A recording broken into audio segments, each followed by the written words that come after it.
Ya, kembali di Apa Kabar Indonesia Malam. Mungkin Bung boleh Ya. dijelaskan seberapa penting sih kita harus meraih poin sebanyak-banyaknya dalam FIFA Matchday kali ini kontra Palestina? Ya, ini kan peluang yang cukup terbuka karena Palestina ranking 93 secara kualitas sepertinya nggak jauh-jauh amat, jadi tidak terlalu menjadi kunci lah perbedaan ranking itu.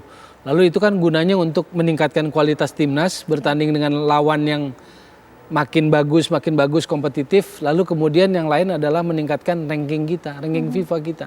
Saat ini kan 149. Jadi kalau menang pasti ada hitung-hitungannya berapa poin naik misalnya gitu. Oke, mengingat kita nanti melawan Palestina rankingnya terpatut jauh ya, 93 untuk Ya. Palestina. Kalau kita bisa menang dan bisa cetak gol, berarti kita bisa raih poin lebih banyak daripada kita ketika melawan negara yang mungkin rankingnya lebih rendah daripada kita. Seperti itu kan? Betul, jadi kalau ada hitung-hitungannya, ada koefisien-koefisiennya, ini pertandingannya jenisnya apa, Ya. misalnya hanya sekedar friendly, ataukah turnamen resmi, ataukah kualifikasi, bisa itu ada perbedaan poin juga di situ. Lalu lawan yang kita hadapi siapa? Kalau rankingnya lebih tinggi dan kita bisa menang, pasti perolehan poinnya lebih besar ketimbang lawan yang lebih rendah. Kita beranjak jauh sedikit ya bahwa Ya. malam hari ini Palestina, beberapa bulan ke depan Argentina. Ya. Kalau nanti dalam Bukan bulan ke depan, beberapa hari. Beberapa hari ke depan, 4 Ya. hari lagi ya, sorry, Ya. 4 hari lagi Argentina. Kalau nanti di Argentina kita bisa mencetak 1 gol, luar biasa dong, juara 1 dunia ini bagaimana?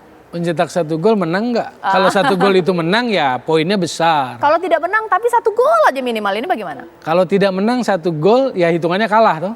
Oke. Hitungannya kalah, tapi mungkin 1 gol itu yang akan jadi headline pemberitaan toh. Iya. Ada poin nggak sih di situ, Bung? Poin kalah sih enggak lah, kecil loh. Minusnya banyak lah. Oke, karena ini merupakan, kita kan mengundang ya, kita kan mengundang negara-negara tersebut untuk bertanding ke sini.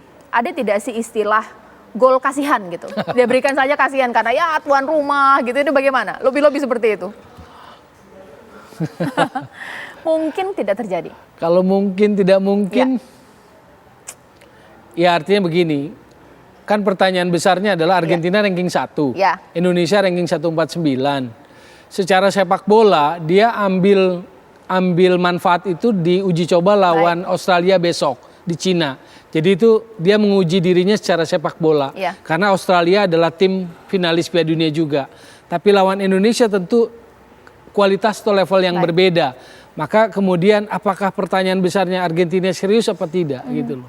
Atau seserius enggak gitu loh. Seserius waktu Piala Dunia apa enggak. Jadi kuncinya itu, kalau Argentina tidak terlalu serius memainkan beberapa pemain yang selama ini jarang dimainkan, karena pelatihnya Lionel Scaloni bilang akan memberikan jam menit bermain bagi pemain yang selama ini belum dapat kesempatan. Ya siapa tahu seperti waktu lawan Uruguay kita bisa bikin satu gol tuh.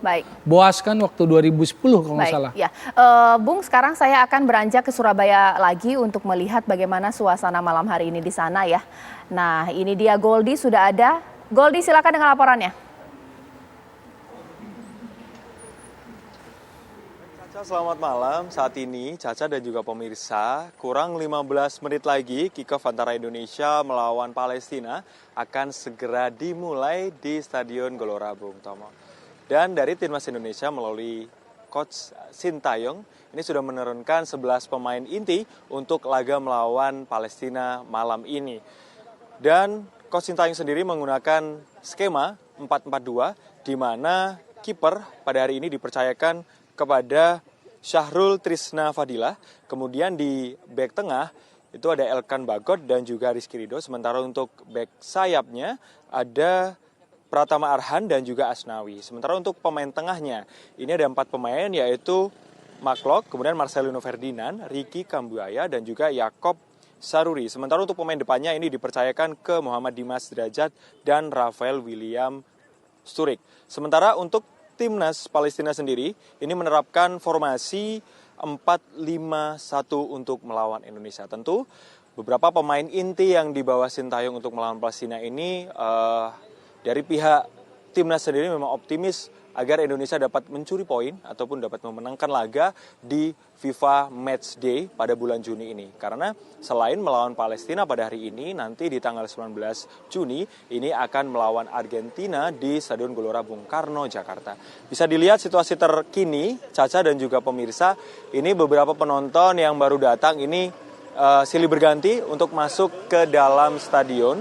Karena memang untuk masuk ke dalam stadion sendiri ini ada penukaran tiket berupa e-tiket menjadi gelang. Dan untuk kapasitas di dalam stadion sendiri ini ada kurang lebih 44.000 dan tiket yang dijual PSSI secara resmi ada 40.000 tiket dan habis terjual.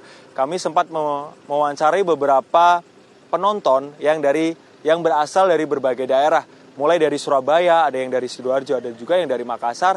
Ini optimis Indonesia dapat memenangkan laga melawan Palestina. Walaupun secara ranking ini memang Indonesia masih tertinggal, namun peluang masih terbuka. Karena memang pelatihan ataupun latihan yang dilakukan Indonesia ini mulai 5 Juni 2023 di Surabaya dan sudah beberapa kali. Dan untuk malam hari ini ada 11 pemain tersebut yang diturunkan untuk melawan Palestina.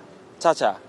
Terima kasih Goldi, mengabarkan langsung dari Surabaya. Mungkin pertanyaan terakhir ke Bung Towiweli, Bung Toel, ini bagaimana dengan susunan pemain seperti itu, prediksi skor Indonesia? Kalau prediksi saya tetap lihat cenderung bisa menang lah, 2-1. Cuman dari formasi starting line up, ini kombinasi mayoritas pemain muda. Pemain seniornya cuma Maklok, 30 tahun, lalu Ricky Kambuaya. Ya.